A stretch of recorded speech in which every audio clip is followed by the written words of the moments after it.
Hello guys, welcome to my channel. Today we are going to see how to fix a Realtek high definition audio driver issue on Windows 11.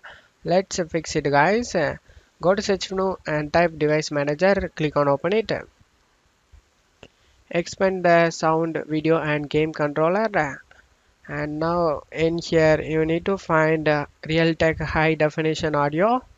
You just need to right click on it and select update driver and select browse my computer for drivers and select let me pick from available drivers on my computer, click on it, and now you just need to check mark this option guys, show compatible hardware, and if you have many drivers listed over here, you need to select the high definition audio device guys.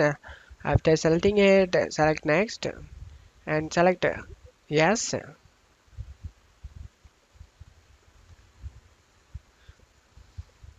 After getting update done, you just need to close it off here. And now you need to restart your PC guys. After restarting your PC, you can check if the problem solved or not.